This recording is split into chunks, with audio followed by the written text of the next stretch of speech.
आग पानी हुई, हुई ना हुई, मेहरबानी हुई, हुई ना हुई। आप हो, हम हो, सारा आलम हो, ऋतु सुहानी हुई, हुई ना हुई। होने और ना होने का फर्क ही जिंदगानी है, मगर आग पानी हुई पता नहीं। कांग्रेस की सियासत में कुछ नया होना है और बड़ा होना है। आज चर्चा इस बात पर करेंगे, क्या घर्षण बल के बावजूद कांग्रेस में कोई बदलाव दिखेगा और क्या दिखने वाला है, चर्चा इस पर भी करेंगे। अंता उपचुनाव से महारानी वसुंधरा राजे दूरी क्यों बनाई हुई है और क्या बीजेपी का हलक सूख रहा है, और फिर चर्चा इस पर भी करेंगे कि नरेश का कारवां वाकई में बढ़ रहा है क्या, या फिर भाया किसी और जुगत में है। एसडीएम छोटू लाल शर्मा छोटू लाल हैं या नटवर लाल हैं, सस्पेंड हो गए, गिरफ्तार कब होंगे। शुरुआत कर लेते हैं कांग्रेस की खबर से। ये जो तस्वीर आप देख रहे हैं, ये सुखजिंदर सिंह रंधावा बैठे हुए हैं और सर पकड़कर बैठे हुए हैं केसी वेणुगोपाल। आपने पहली तस्वीर में देखा किस तरह से सिर पकड़ के बैठे हुए हैं केसी वेणुगोपाल, कांग्रेस के संगठन महासचिव, और उनके बगल में बैठे हुए हैं सुखजिंदर सिंह रंधावा। ये टीकाराम जूली बैठे हैं। तीसरी तस्वीर है।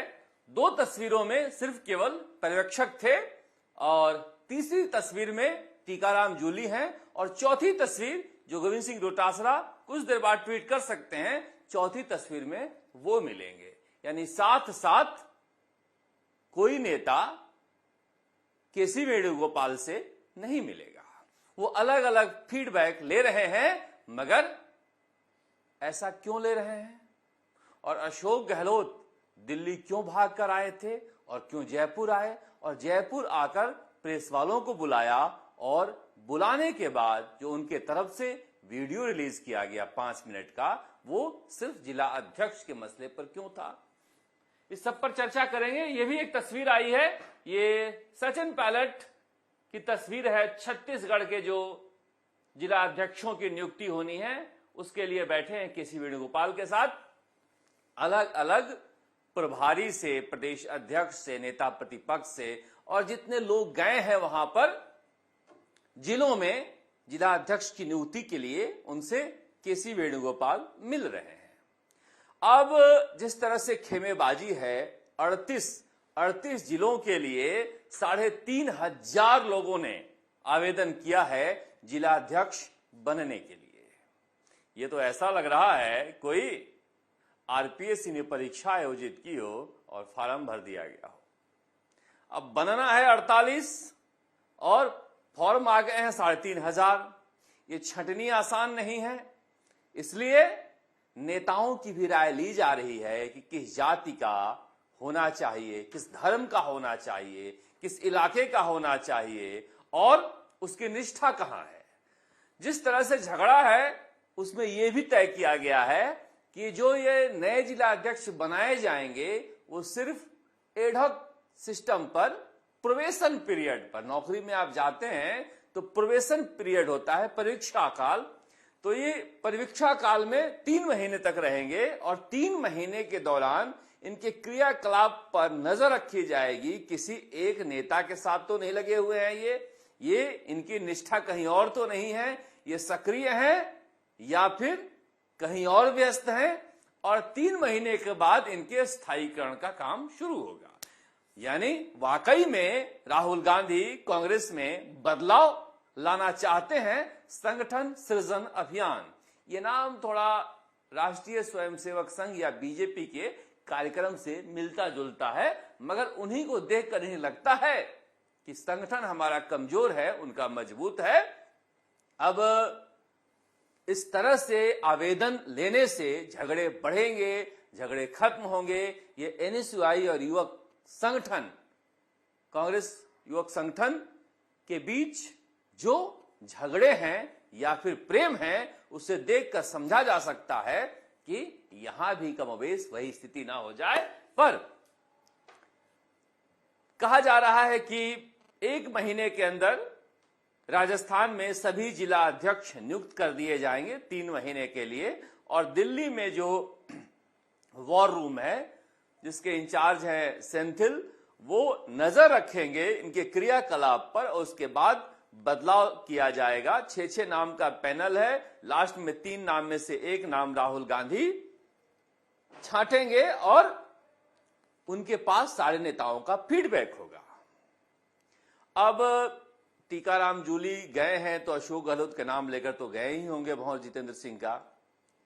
अब किस तरह से क्या समझाना है उन्हें समझाया ही होगा, और गोविंद सिंह डोटासरा जाएंगे तो बताएंगे ही, मगर अलग अलग नेताओं को बुलाया जा रहा है ताकि वो अपने मन की बात कह सके। कहीं ऐसा ना हो कि गोविंद सिंह डोटासरा कोई ऐसी बात न कह पाए जो टीकाराम जूली सुनकर अशोक गहलोत को बता दे। तो इस बार फॉर्मूला भी इस तरह से तय किया गया है कि आपस में ये नेता एक दूसरे से मिले नहीं। वैसे शाम को 5 बजे दोनों साथ ही गए थे। इधर जैसे ही खबर मिली कि कल सचिन पायलट दिन भर संगठन महासचिव केसी वेणुगोपाल के साथ रहे हैं, पहले छत्तीसगढ़ की मीटिंग के दौरान, उसके बाद 3-4 घंटे अलग से बैठे हैं। अशोक गहलोत पटना से सीधे दिल्ली आए और दिल्ली में राजस्थान हाउस में रुके रहे, ये सोचकर कि नेताओं से मिलेंगे और अपना भी फीडबैक देंगे। मगर कोई बुलावा नहीं आया तो 10:30 बजे मैसेज आया कि 11:15 बजे अशोक गहलोत बात करेंगे एयरपोर्ट पर। मगर एयरपोर्ट पर इतनी जल्दी कोई पत्रकार पहुंच नहीं पाया, तो उन्होंने अपने घर पर प्रेस कॉन्फ्रेंस की और तमाम सारे मुद्दों पर उन्होंने बातचीत की। मगर जहां के सीनियर ऑब्जर्वर हैं उस हिस्से को छोड़कर उन्होंने जिला अध्यक्षों की नियुक्ति वाला अपना बयान जारी किया है। और वो इसलिए किया है कि ट्वीट भी इसलिए किया था उन्होंने कि ये जो करते हैं ठीक इसका उल्टा कहते हैं, और जो कहते हैं उसका ठीक उल्टा करते हैं। तो सबसे पहले राजस्थान में जोधपुर ही वो जगह थी जहां पर जिला अध्यक्ष के चयन का काम अशोक गहलोत के ऊपर छोड़ा गया था। और ये छोड़ने वाले थे शहजाद खान, जो सूरसागर से कांग्रेस के टिकट पर खड़े थे। इन्होंने प्रस्ताव रखा था वहां पर, जो प्रभारी गए थे, जो ऑब्जर्वर गए थे उनके सामने। इनके पिता अयूब खान भी सूरसागर से चुनाव लड़ चुके हैं और पिछली सरकार में अयूब खान को अशोक गहलोत ने आरपीएससी का सदस्य बनाया हुआ है। अब इतने सारे एहसान होंगे तो एक लाइन का प्रस्ताव अशोक गहलोत के नाम पर छोड़ने का प्रस्ताव पारित ही किया जाएगा। मगर तब हंगामा मच गया था, फिर सर्किट हाउस में मीटिंग हुई, ये सारी बातें हो चुकी है। मगर वो फिर से आज समझाते हुए नजर आए कि सारे लोगों को एक साथ मिलकर रहना है और इनमें से कोई एक ही बनेगा, जो बनेगा वो कांग्रेस का होगा। इसलिए आपस में लड़ना नहीं है, एक दूसरे का सहयोग करना है और सभी नेताओं में दोस्ती होनी चाहिए, संबंध अच्छे होने चाहिए। इतनी अच्छी बातें वो करते हैं, इतनी अच्छी बातें करते हैं कि सुनने के बाद लगता है कि अशोक गहलोत अगर प्रदेश अध्यक्ष हो जाएं तो कितना अच्छा हो जाए राजस्थान में। पिछले 5 साल के सारी बातें भुला देने का मन करता है, या फिर ऐसा लगता है कि ये वो थे ही नहीं जो कुछ किए थे। सुनिए एक बार कैसे क्या करते हैं। तो आप लोग बन जाओ तो सब वेलकम करेंगे आपका, हम भी वेलकम करेंगे। और कोई आप नहीं बन पाए, दूसरा बन जाए तो हम सबकी ईमानदारी उसके अंदर है कि हम उसको सेव करें। जब कोई व्यक्ति एक्सरसाइज है मेरे खिलाफ है, आपके खिलाफ है, इनके खिलाफ है, कोई मसला नहीं। एक बार उन्होंने फैसला कर दिया, उस अध्यक्ष को कामयाब बनाने कांग्रेस मजबूत होगी। एक बार हाईकमान ने फैसला कर दिया, उस अध्यक्ष को कोई भी हो जाओ, लिस्ट आते ही वेलकम हो, पूरा सहयोग मिले उसको। सभी ग्रुपों का, ग्रुप तो छोटे मोटे होते हैं जिलों में भी, सबका सहयोग उनको मिले तब वो काम कर पाएगा। और मैंने मेरा अनुभव बताया, मैं खुद जिलाध्यक्ष बना हूँ जोधपुर में। सुशील माथुरी और देवपुरी इतने सीनियर नेता थे हमारे, वो पहले से बन गया आगे वहां जब मैं बना था 77 में। और मैं भी जानता हूँ कि उस वक्त में सीनियर भी होते हैं, जूनियर भी होते हैं, क्यों उनको डाइजेस्ट नहीं होता भैया ये तो का बच्चा है 70 साल कम तो 50-55 साल हो गए, 70 साल जो भी है। अब जिला अध्यक्ष की ड्यूटी भी बनने वाली थी, वो भी तो आपने सुन लिया पूरा। ये नहीं सोचे कल तक। अब ये दो बातें इसमें है। उन्होंने कहा पहली बात तो कि आला कमान ने एक बार फैसला कर लिया तो सबको मानना चाहिए। 25 सितंबर को इस विस्मृति का लोप हो गया होगा। मगर दूसरी बात उन्होंने क्या कही वो महत्वपूर्ण थी। मेरा अनुभव है कि मैं उस समय जब जोधपुर में जिला अध्यक्ष बना था तो शिवचरण माथुर और हीरालाल देवपुरा जैसे सीनियर लोग ऑब्जर्वर बन के आए थे, ठीक वैसे ही जैसे मल्लिकार्जुन खड़गे जी और अजय माकन 25 सितंबर को आए थे। अब उस समय भी कुछ लोगों को डाइजेस्ट नहीं हुआ कि कल का लड़का जिला अध्यक्ष बनेगा। उस समय भी 60 साल के, 65 साल के, 76 साल के लोग थे। अब 76 साल के तो कौन होगा पता नहीं, मगर कितनी मिलती जुलती कहानी है 25 सितंबर वाली कहानी। किस तरह से सीनियर लोग ऑब्जर्वर बन के आए, किस तरह से डाइजेस्ट नहीं हुआ कि कल का लड़का मुख्यमंत्री बनेगा। 76 साल के, 60 साल के, 65 साल के लोग थे। उनको कहानियां अशोक गहलोत के साथ हुई हैं। वो जानते हैं कि उस समय के 60 साल के, 65 साल के, 76 साल के जो नेता थे वो आला कमान के प्रति वफादार रह गए, इसीलिए मैं यहां पहुंच गया। अगर मैं रह जाता 25 सितंबर को तो मुख्यमंत्री ना रह पाता, मगर रह जाते तो आज कांग्रेस पार्टी के सर्वे सर्वा होते और उनका कद कहीं और बहुत बड़ा होता। कद ये नहीं होता कि कृष्णाला वरु जो है वो ठान लिए आरजेडी से झगड़े का बिहार में और अपने उम्मीदवार लड़ा दिए कम से कम 5 से 7 सीटों पर, और झगड़ा इतना बढ़ गया कि आरजेडी ने कहा कि हम बिहार के प्रभारी से बात नहीं करेंगे। तो शादी में जब बारात में झगड़ा हो जाता था तो फिर बुजुर्ग जाते थे मनाने के लिए, समझौता करने के लिए। उस भूमिका में इनको पटना भेजा गया। बताइए कहां मालिक की भूमिका में और कहां मध्यस्थ की भूमिका में। पर ये जो हैं लोकेश शर्मा, ये किसी चोट खाए व्यक्ति के तरह इंतजार करते रहते हैं कि अशोक गहलोत ट्वीट करें और दे दनादन, दे दनादन, और ऐसी जगह मारते हैं जिस जगह इनको चोट लगी है। दिल पे चोट इनको लगी है, ये भी दिल पर ही चोट देते हैं अशोक गहलोत को। क्या लिखते हैं, 25 सितंबर 2022 को आप भूल गए आला कमान की मंशा की बात, निष्पक्षता से आला कमान तक असली फीडबैक पहुंचाने की बात, पार्टी के प्रति वफादारी की बात, ईमानदारी की बात आपके मुंह से शोभा नहीं देती। बहुत सारी बातें उन्होंने कही है, सारी बातों को क्या सुनाया जाए, मगर मैं बताता हूं कितना इंतजार करते रहते हैं लोकेश शर्मा अशोक गहलोत के ट्वीट का। खैर, ये कांग्रेस की राजनीति रही। देखिए, राहुल गांधी जो सोच रहे हैं अगर हो जाए तो बड़ा बदलाव है। पर मैंने कहा ना, कांग्रेस इतनी पुरानी पार्टी है कि कई चीजें, जैसे जैसे आपकी उम्र बढ़ती है, कई आदतें परफेक्ट होती हैं, वो बदलती नहीं है, परफेक्शन में चीजें आती है। तो कांग्रेस जिस तरह की है, इतनी बूढ़ी हो गई है कि उनकी चीजें परफेक्शन में आने लगी हैं। बदलाव के प्रति इनका जो है घर्षण बल जो है वो काफी जबरदस्त होता है। अब देखना है कि राहुल गांधी इस घर्षण बल को कितना बर्दाश्त कर पाते हैं। पर राहुल गांधी आज सीताराम केसरी को याद करते हुए दिखे तो हमने कहा कि क्या बदलाव आया है। बिहार में चुनाव है क्या?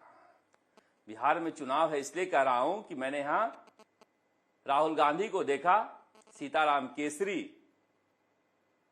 के चित्र के ऊपर माल्यार्पण करते हुए और उनके परिवार वालों से मिलते हुए।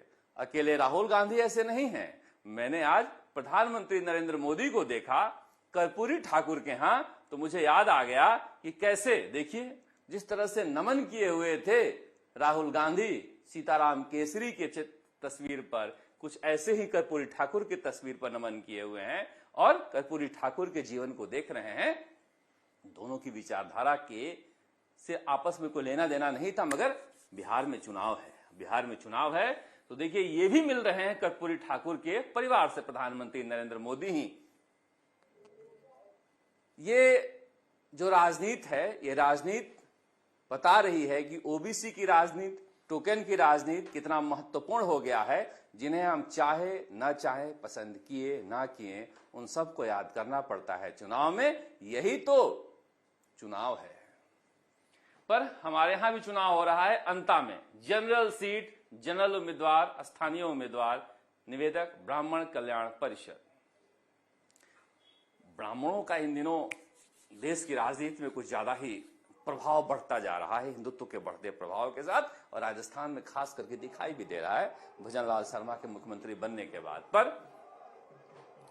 भाया, नरेश और सुमन, इन तीनों में जोरदार मुकाबला है।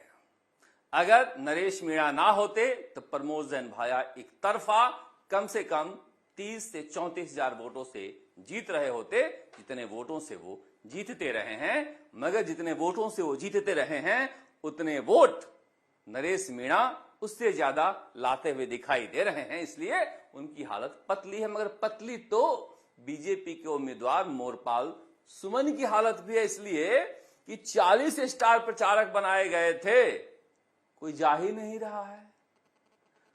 उन्हें लगा था कि कम से कम दिवाली के बाद तो कोई आएगा, मगर वसुंधरा राजे का प्रोग्राम नहीं बनने से उनकी बेचैनी बढ़ती जा रही है। सजातीय वोटों के अलावा बीजेपी के कोर वोट बैंक पर प्रमोद जैन भाया लगातार डोरे डाल रहे हैं और सफलता पाते हुए दिखाई दे रहे हैं, जबकि नरेश मीणा प्रमोद जैन भाया के कोर वोटर को तोड़ते हुए दिखाई दे रहे हैं। कई लोगों ने 12 से मुझे कहा कि फोन भी किया, कुछ लोगों ने व्हाट्सएप पे लिखा कि बहुत ज्यादा जमीनी फीडबैक जो आपको दे रहे हैं वो सही नहीं दे रहे हैं। मगर मैंने फिर क्रॉस चेक किया और पता चला कि नरेश मीणा के साथ स्थानीय लोगों की भीड़ का कारवां बढ़ता ही जा रहा है। ये एक सच्चाई है। नरेश मीणा अपना खेल खराब न करें तो ये खेल बनता जा रहा है।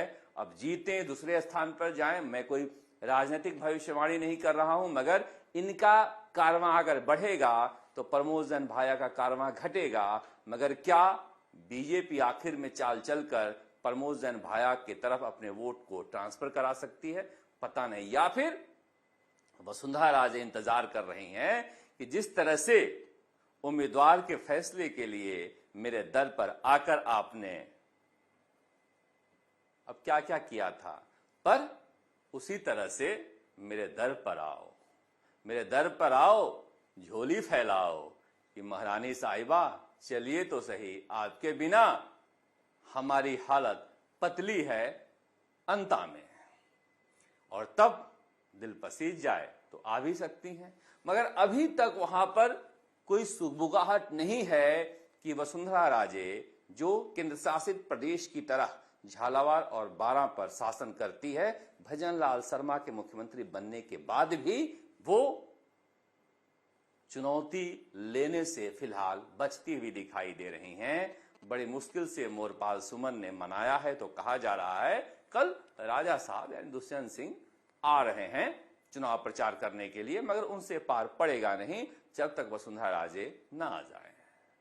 इसलिए कहा जा रहा है कि इस बार पहली बार अंता का सीधा सपाट होने वाला चुनाव फंसा हुआ नजर आ रहा है।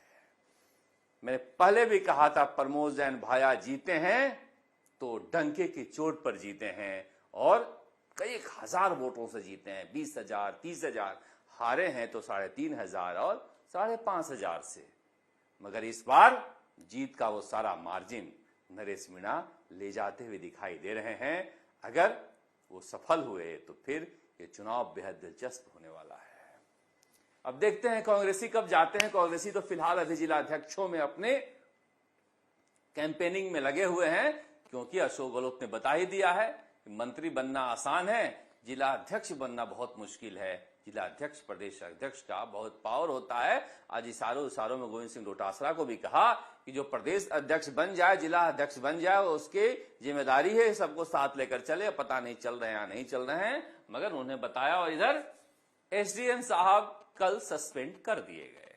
हमने दिन भर राजस्थान तक और आज तक पर यह खबर चलाई कि किस तरह से गरीब पेट्रोल पंप कर्मियों को उन्होंने पीटा, झूठी बातें कहीं कि पत्नी को माल कहां, आंख मारी। वीडियो में साफ दिखाई दे रहा है। गाड़ी से उतरते हैं, पेट्रोल पंप कर्मी को चिल्लाते हुए जाते हैं और फिर थप्पड़ मारते हैं, उसके बाद जो हुआ वो सब देखता है, फिर भी उन्होंने झूठा मुकदमा दर्ज किया, मगर वो थानेदार क्यों नहीं सस्पेंड हो रहा है जिसने बिना जांच किए वो झूठे मुकदमे पर 3 पेट्रोल पंप कर्मियों को अरेस्ट कर लिया।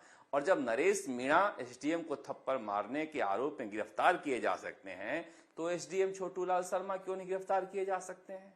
और जिस तरह से छोटूलाल शर्मा की पत्नी ने उनके बारे में कहानी बताई है, वो सुनकर ऐसा लगता है कि छोटूलाल है नटवरलाल है। पता नहीं, पति पत्नी के बीच तो इतने विवाद होते हैं कि कोई अपनी तरह से कहानी कह सकता है। फिर भी जो कहानियां उन्होंने बताई है कि जिस तरह से उन्होंने अपनी नई पत्नी को आगे किया है इस मामले में, उस तरह से अपनी पुरानी पत्नी को भी थप्पड़ मारने के बाद आगे करते रहे हैं और कई वाक्यों का जिक्र भी किए हैं। तो ये आदतन आरोपी हैं या आदतन अपराधी हैं पता नहीं, मगर भजनलाल शर्मा को इस मामले में ये नहीं सोचना चाहिए मुख्यमंत्री को कि हमने सस्पेंड कर दिया, इतिश्री हो गया। इस मामले में फैसला ऐसा होना चाहिए जो नजीर बने। अगर फैसला नरेश मीणा को लेकर नजीर वाला हुआ था तो यहां भी होना चाहिए। भजनलाल शर्मा दिवाली के बाद कई मीटिंगों में व्यस्त रहे, पूजा पाठ में व्यस्त रहे, और आज दिन भर राजस्थान भर से आए हुए लोगों से मिलते हुए दिवाली की राम राम करते हुए नजर आए, जहां पर आपड़ों अग्रणी राजस्थान का पोस्टर बैनर लगा हुआ है। सीएम हाउस का कहना है कि भजनलाल शर्मा इस प्रोजेक्ट में लगे हुए हैं, किस तरह से राजस्थान को आगे लाया जाए, और बीजेपी के दूसरे नेता इस प्रोजेक्ट में लगे हुए हैं कि किस तरह राज्य में बदलाव हो। पता नहीं कौन सफल हो पाता है, बिहार चुनाव तक इंतजार करना पड़ेगा। वैसे तारीखें पड़ती जा रही है, मगर कोई फर्क पड़ नहीं रहा है राजस्थान के मुख्यमंत्री भजनलाल शर्मा को। जिस तरह से उन्होंने पुलिस महकमे में फेरबदल की है, कहा जा रहा है आत्मविश्वास से लबरेज हैं और मंत्रिमंडल में ऐसे ही फेरबदल करने वाले हैं। कब, इसका इंतजार हमें भी रहेगा। आप देखते रहिए राजस्थान तक। नमस्कार, जयपुर से शरद कुमार।